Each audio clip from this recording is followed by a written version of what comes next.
we are going to discuss its fourth part, which is cuboidal epithelium. Cuboidal epithelium is a cuboidal shaped epithelium which is made up of cuboidal cells and consists of a layer of cuboidal cells. देखिए जो cuboidal tissues होते हैं ये cuboidal sales की इनके ऊपर एक layer होती है।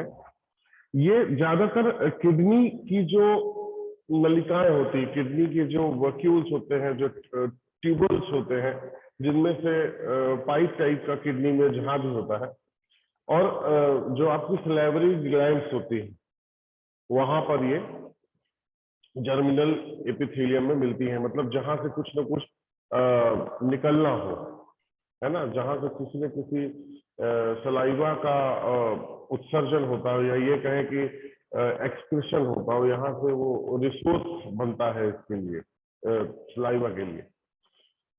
अब इसमें है एक ग्लैंडुलर एपिथेलियम। अब ग्लैंडुलर मतलब ग्लैंड टाइप की चीज होगी। अब ये क्या है, ये ग्लैंड मतलब हिंदी में बोलते हैं उसको ग्रंथ। जैसे अब पैंक्रियाज या लीवर, ये भी ग्लैंड है एक तरीके से। तो ग्लैंड से कोई ना कोई हार्मोन या एंजाइम जिससे निकले और वो कोई ना कोई पर्टिकुलर फंक्शन परफॉर्म करे, उसको हम ग्लैंड बोलते हैं बॉडी में। जैसे पिट्यूटरी ग्लैंड है, ग्लैंड आपने पढ़े होंगे पिछली क्लासेस में। तो इसमें कुछ स्पेशल सेल्स होती हैं। स्पेशल सेल्स कौन सी होती हैं? ये जहां इसकी सरफेस होती है वहां से ये सिक्रेट करती है कुछ न कुछ एंजाइम या कुछ न कुछ हार्मोन्स। कभी कभी एपिथेलियम जो टिश्यूज है उसका कुछ भाग अंदर की तरफ मुड़ा हुआ होता है, ये जो अपन ग्लैंडुलर का पढ़ रहे हैं। और ये मल्टीपल सेल्स ऑर्गन या मल्टीपल सेल्स टिश्यूज होते हैं। इनमें 2-3 प्रकार की सेल मिक्स अवस्था में होती है। तो इस तरह से ये दो जो बचे हुए थे वो अपन ने डिस्कस किए। और इससे पहले मैंने आपको बताया था जो सेल्स में थे, तो स्क्वैमस अपन पहले ही पढ़ चुके हैं। स्क्वैमस एपिथेलियम जो था, है ना, ये थिन डिस्क लाइक स्ट्रक्चर था। और ये दो टाइप के थे, सिंपल स्क्वैमस और स्ट्रैटिफाइड स्क्वैमस। ये सारी चीजें अपन ये बात कर चुके हैं इनमें, ठीक है। और इनके फंक्शंस भी पढ़े थे। क्यूबॉइडल मैंने आपको बताया था, इनके डायग्राम, फंक्शन और ये सारी चीजें थोड़ा सा आप आगे पढ़ लें। अब इसके बाद आता है यहाँ पे तो दिया हुआ है मस्कुलर टिश्यू। तो यदि आप कहेंगे तो मस्कुलर को मैं आपको पढ़ के ही थोड़ा सा बता देता हूँ, ठीक है। अब मस्कुलर टिश्यू, आप 1 सेकेंड रुपये, मैं आपको मस्कुलर टिश्यूज के बारे में बता दूं। मस्कुलर टिश्यूज जो ऐसे होते हैं जिनमें मसल्स हो। मसल्स मतलब बॉडी का मांस वाला एरिया है। एक बोन होता है बॉडी में जिसको हड्डी बोलते हैं, और एक मांस होता है। मांस जैसे जो नॉन वेजिटेरियन होंगे वो जानते होंगे, किसी का हम जब नॉन वेज खाते हैं तो वहां पर उसका मांस ही खाया जाता है। तो यह मस्कुलर टिश्यूज में क्या क्या होता है, अब उसको भी टिश्यूज के तरीके में जोड़ दिया है ना। अब इसको हिंदी में बोलते हैं पेशीय ऊतक, ठीक है। ये दबता है फिर ओपन होता है, दबता है फिर ओपन होता है। ये इस टाइप के फंक्शंस को परफॉर्म करके हमें मतलब सपोर्ट करता है, हमारी बॉडी में अपनी एक विशेष जगह बनाए हुए। तो मसल्स से रिलेटेड जो टिश्यूज है इसको मस्कुलर टिश्यूज बोलते हैं। अब इसको मैं थोड़ा सा इसकी कहानी सुन लीजिए थोड़ा सा। पेशीय ऊतक इसे हिंदी बोलेंगे, जैसे मांसपेशियां बोलते हैं मसल्स को, तो मस्कुलर टिश्यूज को बोलते हैं पेशीय ऊतक। पेशीय ऊतक को सिकुड़ने वाला ऊतक भी कहते हैं। इसको जो है हम सिकुड़ने वाली चीजें या सिकुड़ने वाले टर्म से भी रिलेट करते हैं। यह हमारे शरीर में जो फ्लो बनता है, ब्लड का फ्लो बनता है, एयर का फ्लो बनता है, उसके लिए ये जिम्मेदार है। किसी भी चीज की जो इंटरनल मोशन है, कुल मिला के आपकी मैं बता रहा हूँ, जैसे आपने लंग्स से सांस खींचा तो डायफ्राम ऊपर नीचे हो रहा है, लंग्स हमारे मूव हो रहे हैं, हार्ट हमारा कंटिन्यूअस चलता ही रहता है, हार्ट खत्म मतलब आदमी खत्म। तो इस तरह की जितनी भी मोशंस हमारे बॉडी में क्रिएट होती हैं, उसके लिए ये मस्कुलर टिश्यू जिम्मेदार होता है। अब मस्कुलर टिश्यू जिम्मेदार है तो उसमें और क्या चीजें हम बोल सकते हैं, इसका स्ट्रक्चर के बारे में क्या बात कर सकते हैं।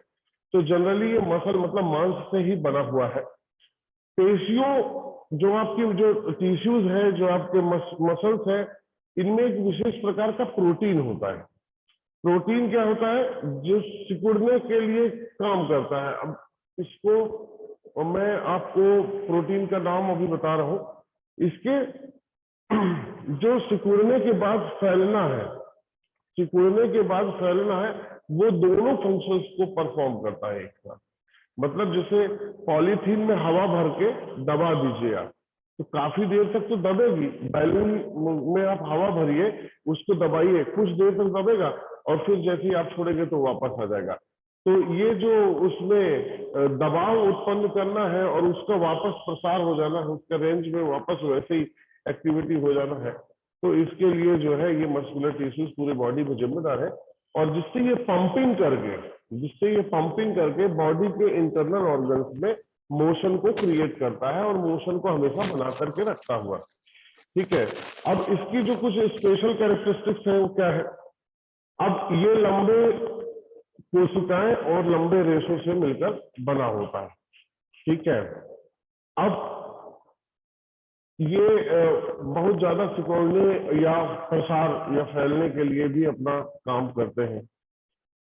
ये रेशे से मिलकर रेशों का पूल टाइप की बनाते हैं, मतलब ज्वाइंट हो के, जैसे कॉटन के कपड़े में कॉटन बाई कॉटन लगा के एक जाल जैसा बन जाता है, वैसे ही ये कुछ काम करते हैं। और इनके बीच में किसी भी तरीके की सेल, दूसरे टाइप की सेल नहीं होगी, इंटरनल सेल नहीं होगी। अब ये 3 टाइप के होते हैं। पहला स्टीयरेटेड, दूसरा नॉन स्टीयरेटेड। ये लिखा हुआ देखिए यहाँ पे, मस्कुलर टिश्यूज के बारे में जनरल जानकारी दे रहा हूँ, स्टीयरेटेड, नॉन स्टीयरेटेड और कार्डियक। तो स्टीयरेटेड, नॉन स्टीयरेटेड और कार्डियक। एक मिनट, ऑफिस से फोन आ रहा है किसी का, किसका है ये?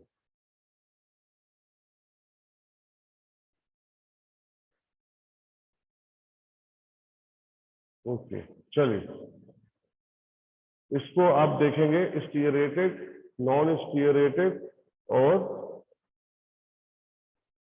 देन आफ्टर मैंने आपको बताया स्टीयरेटेड, नॉन स्टीयरेटेड और कार्डियक। अब स्टीयरेटेड में आ जाइए।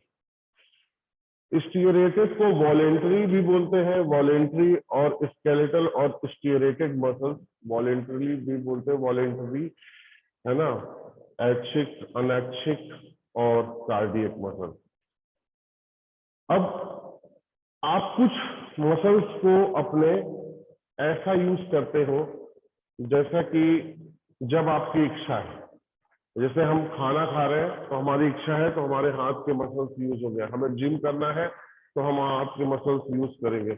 हमें दौड़ना है तो हमारे थाइज और जो और supporting muscle, running supporting muscles है, वो हम यूज करेंगे।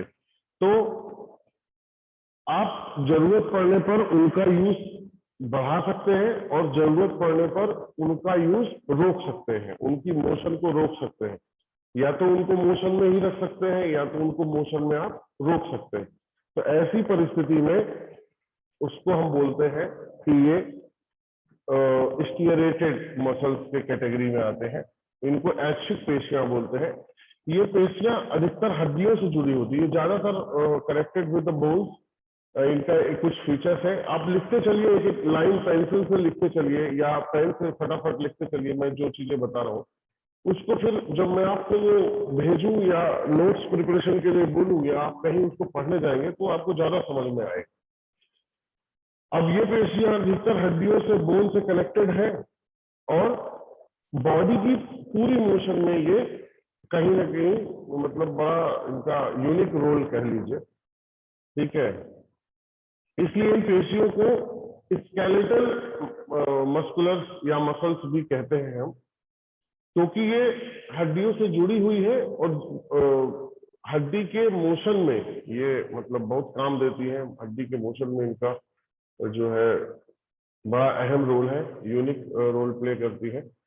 सूक्ष्मदर्शी यदि माइक्रोस्कोप से इनको देखें तो ये जो मसल्स है इनमें गहरे तथा हल्के रंगों में से एक के बाद एक रेखाएं या धारियों के समान दिखाई देती हैं। ये 1 बाई 1 कहीं व्हाइट, रेड, पिंक इस कलर में इनमें आपको ग्रेडिंग मिल जाएगी या इस कलर की पूरा कलर का कोड मिल जाएगा। उस तरह की कलर की पट्टी टाइप की समझ में आएगी।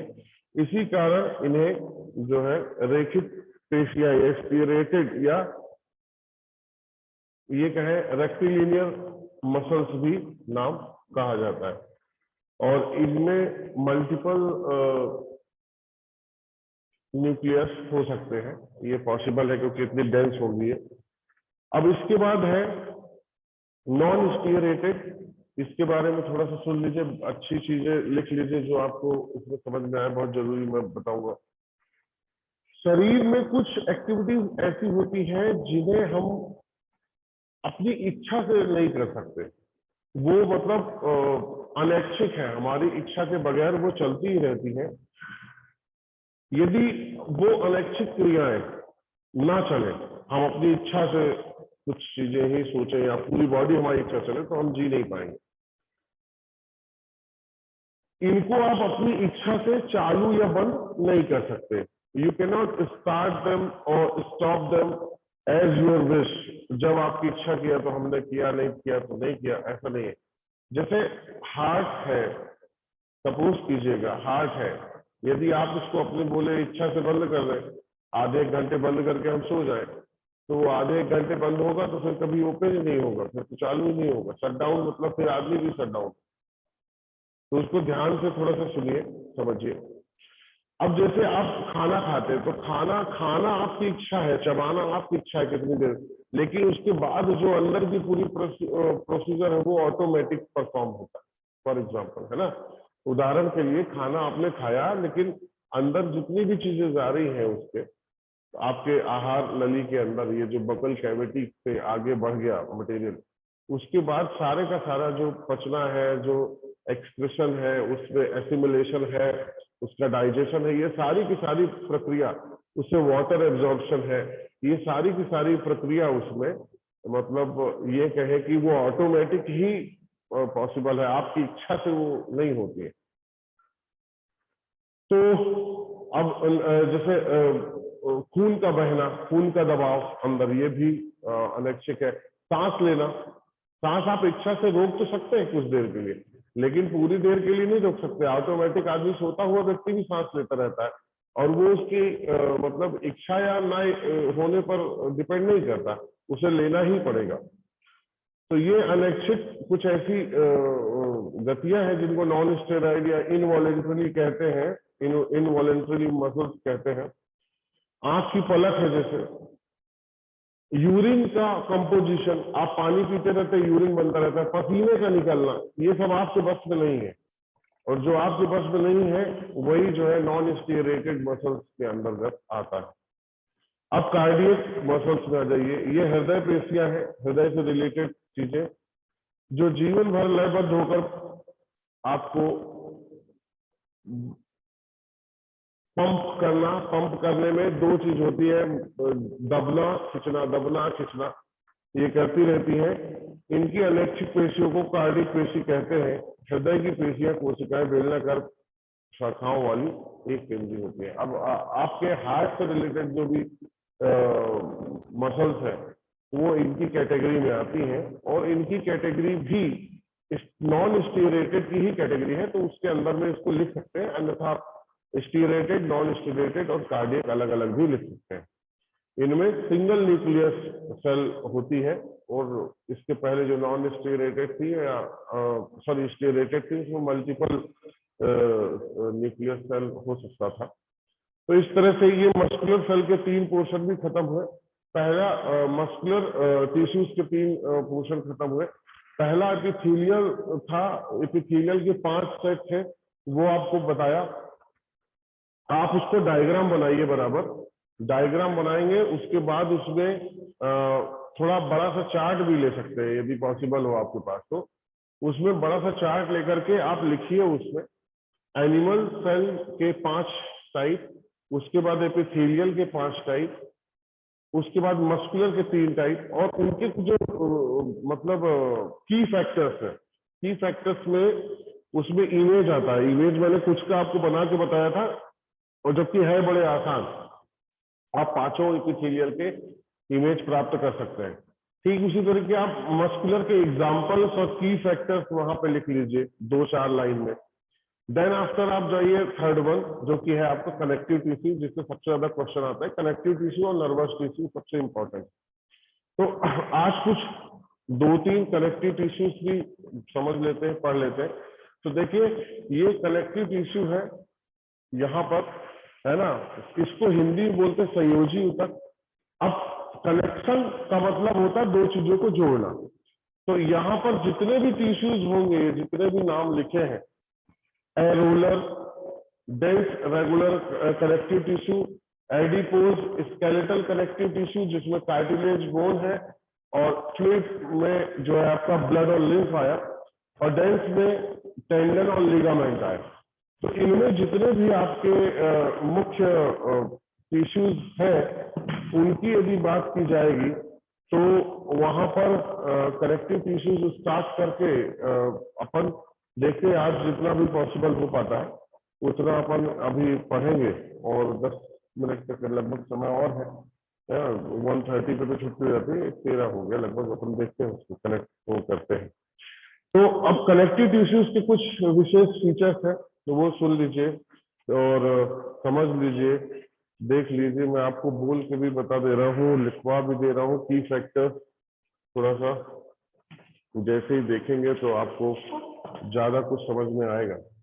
तो कनेक्टिव टिश्यूज के जो मेजर पॉइंट्स हैं वो मैं अपन डिस्कस करते हैं, आप लिखते चलिएगा रफ कॉपी में।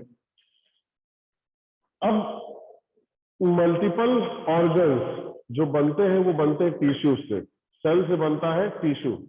अब ये टिश्यू क्या काम करेंगे, ये सारे चीजों के बीच में जुड़ाव पैदा करेंगे, एडिशन करेंगे, कनेक्शन पैदा करेंगे।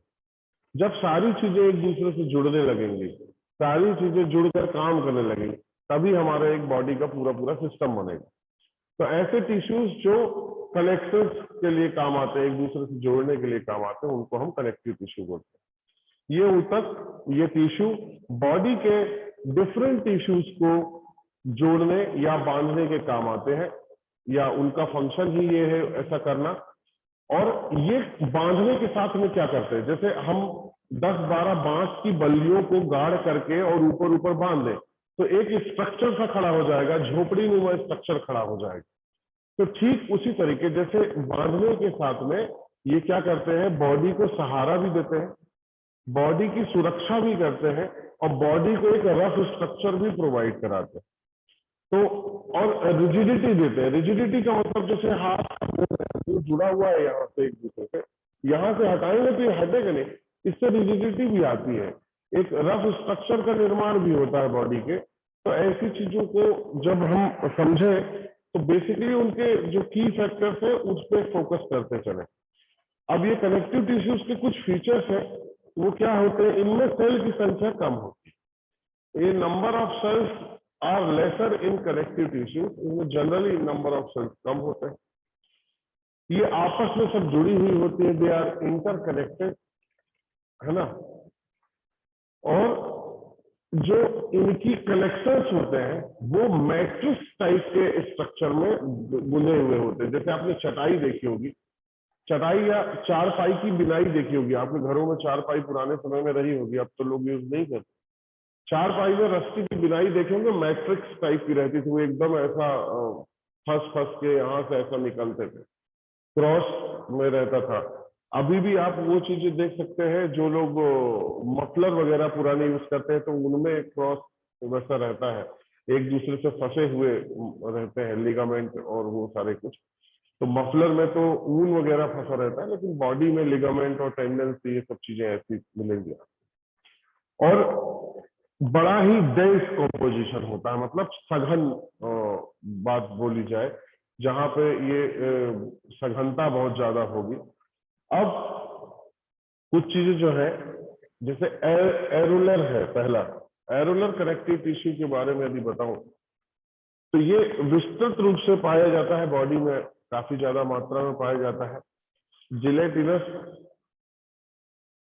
नामक चीज से बना हुआ होगा। ये क्या काम करता है, ये स्किन को मसल्स से, ये स्किन को मसल्स से जोड़ने का काम करता है।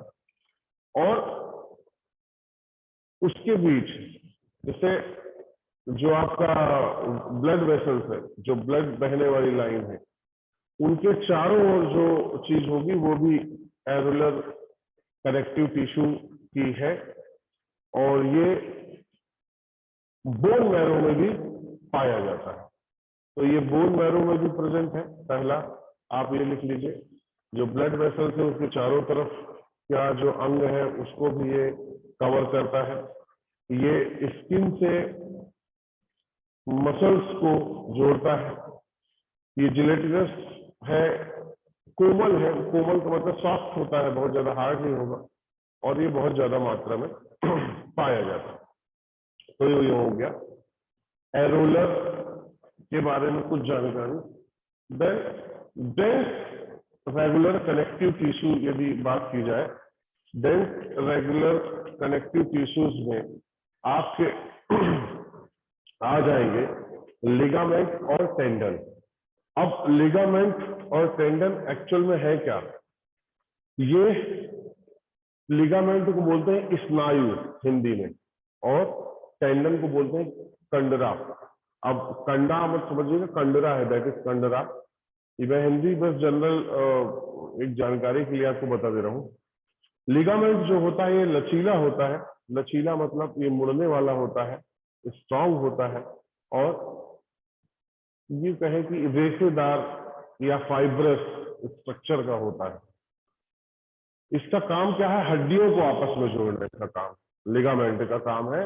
बोन टू बोन आपस में कनेक्ट करना इसका काम, ठीक है। अब टेंडन क्या काम करता है? टेंडन भी एक प्रकार का फाइब्रस कनेक्टिव टिश्यू ही है। ये मांसपेशी को हड्डी से जोड़ने का काम करता है, मसल्स को बोन से कनेक्ट करता है। अभी आप समझिएगा, लिगामेंट क्या काम कर रहा था? बोन से बोन को जोड़ रहा था। और टेंडन क्या काम कर रहा है? मसल से बोन को जोड़ रहा है, ठीक है। और स्किन से मसल के बीच में कौन था? एरोलर था, प्रेजेंट था, ठीक है। अब ये मजबूत होता है, लिमिटेड। लिगामेंट क्या काम करता है? लिगामेंट बताया ना, बोन से बोन को कनेक्ट कर रहा है। Okay sir, thank you. है ना। और बोन से मसल्स को जो कनेक्ट करता है वो टेंडन है, TENDON। ये भी कनेक्टिव टिश्यू है। ये सेकेंड वाला जो दिख रहा है डेंस रेगुलर कनेक्टिव टिश्यूज में, उसके नीचे है, यहाँ देखिए, आपको क्लियर देखेंगे, ये दो चीजें लिखी है, ये लिगामेंट और एक टेंडन। तो ये इनके बारे में अपन डिस्कस करें। तो ये भी एक स्ट्रॉन्ग, लिमिटेड और लचीलेपन के साथ में, लचीलापन मतलब बोले तो इलास्टिसिटी के साथ में एक फाइब्रस टिश्यू है। और आज अपन इतना ही पढ़ेंगे। इसके भी दो हो गए हैं, देखिए एरोलर हो गया है और ये हो गया है। और एडिपोस भी बता दे रहा हूं। एडिपोस काम क्या करता है? ये फैट को कलेक्ट करने का काम करता है। ये फैट जहां खाली जगह होगा वहां बॉडी में इकट्ठा होता है। इंटरनल ऑर्गन्स को सपोर्ट करने का काम करता है। मतलब जो आदमी ज्यादा मोटा होगा तो उसको धक्के यदि लगेंगे तो उसके अंदर के ऑर्गन्स हिलने नहीं देता है, उनको सपोर्ट करता है, सुरक्षित करता है। और ये फैट कहाँ जमा होता है? जनरली फैट जमा होता है स्किन और मसल्स के बीच में। तो वहां पे भी कहीं कहीं ये पाया जाता है। आदमी के मोटापे के लिए एडिपोस जो फैटी टिश्यू है ये जिम्मेदार है। तो areolar, dense regular connective tissue जिसमें टेंडन और लिगामेंट और एडिपोस, ये तीन अभी अपन ने डिस्कस कर लिए।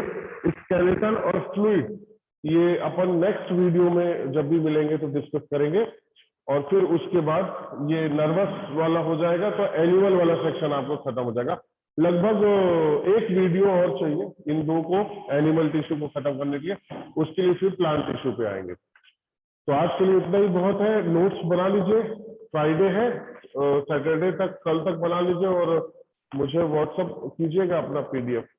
Okay, good bye. और इसका रिटर्न मटेरियल मैं आपको प्रयास करूंगा फोटो भेज दूं, यदि जिन लोगों के पास नहीं है तो भेज दूंगा। ओके।